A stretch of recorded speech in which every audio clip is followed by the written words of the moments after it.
Have you ever built an app that felt super fast and snappy, only to watch it just grind to a halt as soon as you got some real users? Well, today, we're going to pull back the curtain on the silent killers that are responsible: database anti-patterns. These are the choices that seem smart at the time, but they can slowly, quietly, and completely cripple your systems when you start to scale. And look, that's a serious question. A lot of these patterns are baked right into popular frameworks and tutorials. They feel efficient at first, but they're hiding these deep structural problems that only show up when you're under pressure. So the real question is, can you spot them in your own code before it's too late? This quote just nails it, right? These aren't obvious bugs that are going to crash your app on day one. No, they're much sneakier. They're subtle architectural choices that decay your system from the inside out. So let's meet the 3 most common villains responsible for this slow decay.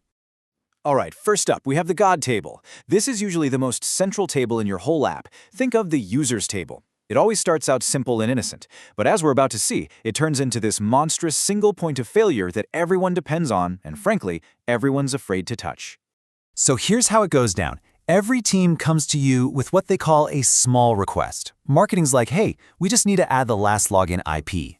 Then sales comes by, can we just pop in the Hubspot score? Then product chimes in, let's just add the user's theme preference. See, each request seems totally reasonable on its own, but the cumulative effect, it's a disaster.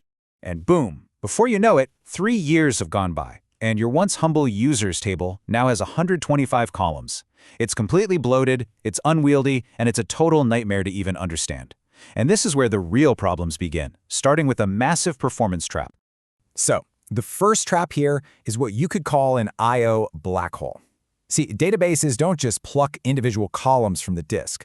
They have to read the entire row of data.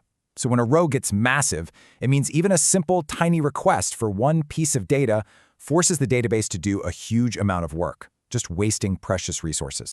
I mean, just look at the sheer waste here. It's insane. You ask for one single email address, maybe to send a newsletter. But because of this God table structure, the database is forced to load the password hash, the user's bio, their sales score, everything. You're just burning through memory and I/O for absolutely no reason, and it's slowing the whole system down. And then there's this second trap, the locking hotspot. Imagine this. The marketing team is updating the Hubspot score at the exact same moment a user is trying to log in. Now they're touching different columns, sure, but they're both trying to lock the exact same row. And the result? Random infuriating slowdowns for your users that are impossible to track down. And this is the final nail in the coffin. You need to make a simple schema change, maybe for GDPR compliance. On a God table with millions of rows, an operation like this can lock the entire table, taking your site completely offline. We're talking 30 minutes of downtime during peak hours. That's a catastrophic operational risk. Okay, let's move on to our next villain, the polymorphic phantom. Now this is a clever-sounding pattern that lets one table relate to many others, but it has a nasty side effect. It introduces ghosts into your data, references that point to things that just aren't there anymore. So on the surface, the idea seems pretty slick. You want comments on posts, on videos, on products, so you make one comments table with a parent ID and a parent type. A comment can now belong to literally anything. Super convenient, right?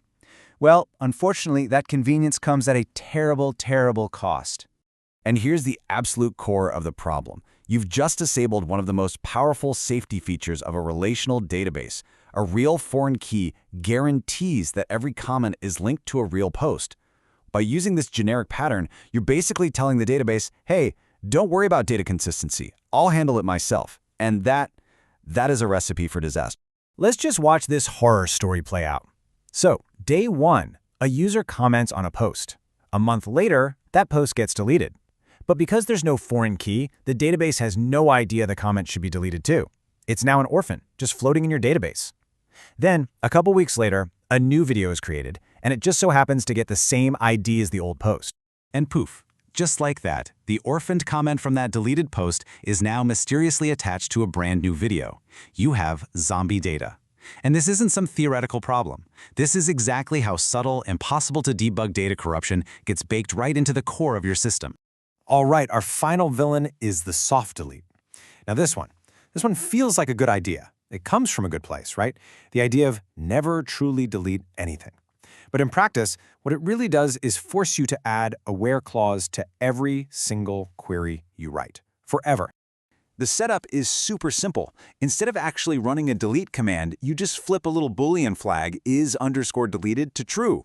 So the data's still there, it's just hidden from the user interface. But it is not hidden from the database. And here's the first way it bites you. A user creates a folder, calls it invoices, and then they delete it. Later on, they try to make a new folder with that exact same name. The application throws an error. And from the user's perspective, this is just a bug. They're thinking, what? My app is broken. But the database is just doing its job, enforcing a unique constraint on that old, deleted row they can't even see. But this is the real nightmare scenario.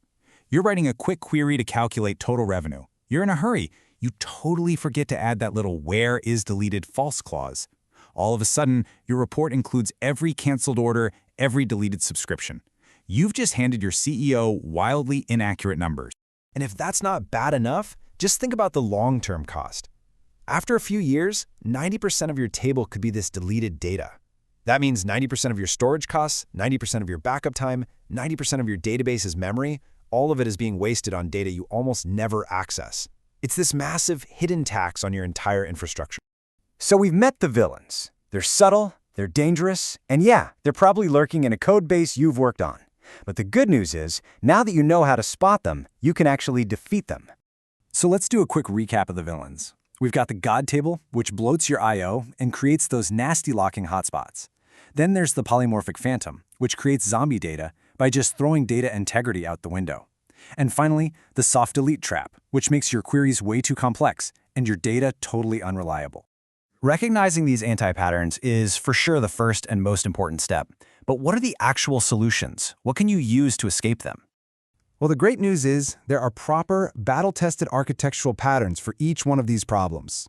Instead of a God table, you can use something called vertical partitioning to split it up into smaller, manageable pieces. To replace that polymorphic phantom, you can use a pattern called exclusive arcs to keep your data integrity intact. And to fix the soft delete trap, you can implement an archive table pattern to move all that deleted data out of the way. Now, each of these really deserves its own deep dive, but just knowing their names is the first step to building systems that aren't just scalable, but are also clean, correct, and truly resilient.